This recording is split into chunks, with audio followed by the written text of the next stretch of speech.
The summer between 11th and 12th grade, I decided to attend summer school. I took French, I took typing, and I signed up for something called the History of the Supreme Court, and that's the course I want to tell you about. On the first day of class, our teacher outlined how the course would work. Each night, we'd be asked to read an important Supreme Court decision, along with any concurring or dissenting opinions. Then in class, we would discuss and debate what we had read. I had never actually read a Supreme Court opinion in its entirety and had no idea what this class would be like. To be honest, I was kind of doubting my whole decision to come to summer school in the first place. I headed to the library that first evening with some trepidation. But quickly, I learned that I loved reading Supreme Court decisions. I loved their precision. I loved the careful way they delineated arguments and anticipated counter-arguments and weighed evidence. And every day in class, I listened as my teacher, whom I quickly came to admire, explained what was between the lines, what I had missed in reading it on my own.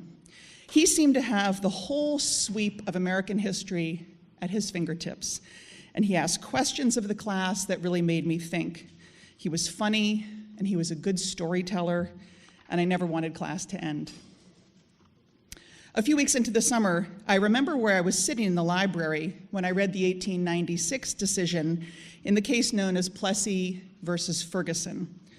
It was so shocking to me to read the tortured logic behind the Supreme Court's decision that it was constitutional to segregate people based on race, as long as the services or the facilities were roughly the same.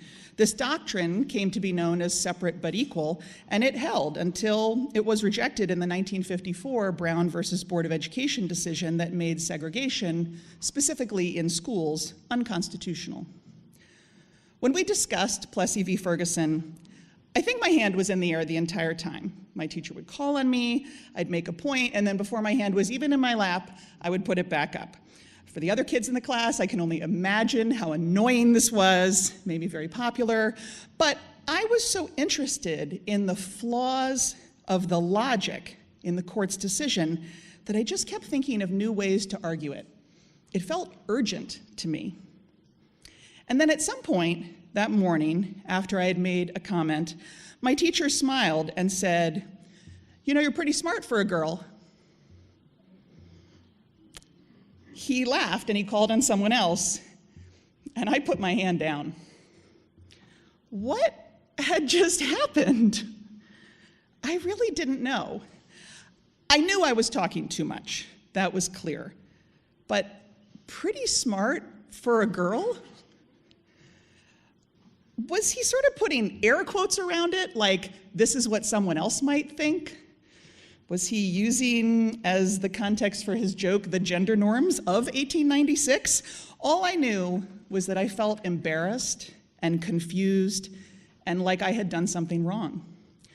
But I sort of overrode those emotions and decided that whatever it was probably my fault for talking too much and not getting his joke or not just rolling with it.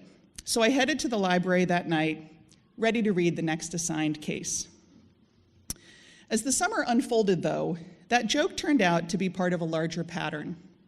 There were lots of jokes. He made a joke about another girl's bra straps. He used analogies to explain things in the law, and in those analogies, he often drew comparisons to boy-girl dating and usually took the boy's point of view where the girl was hard to get. And once, when I was the only student left in the room, he repeated his comment that I was smart for a girl. Only it came out in such a friendly way that I automatically answered, "Thank you." I cannot describe to you how confusing it was for me to have someone I liked and admired so much compliment me in a way that hurt me. I want to remind you that it's not like I grew up in some distant era of olden days when people said things like that. I knew it was a joke. I think the wink meant, I don't really think this, but why was he saying it? I think my embarrassed feeling came from the fact that when I was listening to the ideas in class or making a point about a court case, I wasn't remotely thinking of myself as a girl in those moments. I wasn't thinking of myself at all. I was thinking about the ideas, about our country's history, about the arguments. And his comment snapped me back to the reality that on some level, he was aware I was a girl. I felt self-conscious about it in a way that's hard to describe. Now, I was accustomed to being in a male-dominated environment. The high school I attended during the regular school year was only a few years into being fully co-educational after 150 years of serving only boys. But I had never actually had someone make a sexist joke directed at me, and rather than deal with it or think about it, I mostly tried to pretend it hadn't happened. On the very last day of summer school, though, something came over me, some awareness that if I didn't talk with my teacher, I would regret my silence. So I went up to him after the last class and said something along the lines of how I had really liked his class and how I thought he was a really good teacher, and that if he stopped saying things about bra straps and making jokes about girls, he would be an even better teacher. I'm sure it all came out in a tumble, and I can tell you it was far from the movie version of this story. I didn't feel vindicated, there was no swelling music, and all he said was that he didn't really know what I was talking about and that he hoped I had a good school year. The conversation was awkward, and I was awkward, and then it was over. 10 years later, I had graduated from college, and I had become an English teacher. I had just been invited to teach myself in a summer school program. My students this time, though, would be adults, not high school students like I had been all those years ago. I was working in a program that was kind of like a summertime boot camp for people just learning how to be English teachers. To help you picture that group of teachers, there were about 12 of them. Most of the teachers in the room, including me, were white. And there was one black teacher, and there were 2 Asian American teachers. The class was going really well.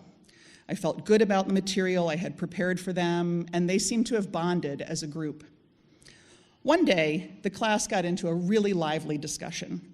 I don't remember what the topic was, but I can picture where I was sitting in the room that day. The desks were in a circle. Everyone had their notebooks open with the article that we were discussing in front of them. People were leaning in. There was a lot of commotion as everyone tried to talk at once about some very animating point. And in the jumble of people talking, I pointed toward one of the Asian American teachers, and I called her by the name of the other Asian American teacher. Before the name was even all the way out of my mouth, I realized my error. In a split second, I registered the noise of the discussion, the neutral expression of the woman I had pointed to, and the fact that the whole discussion had already continued.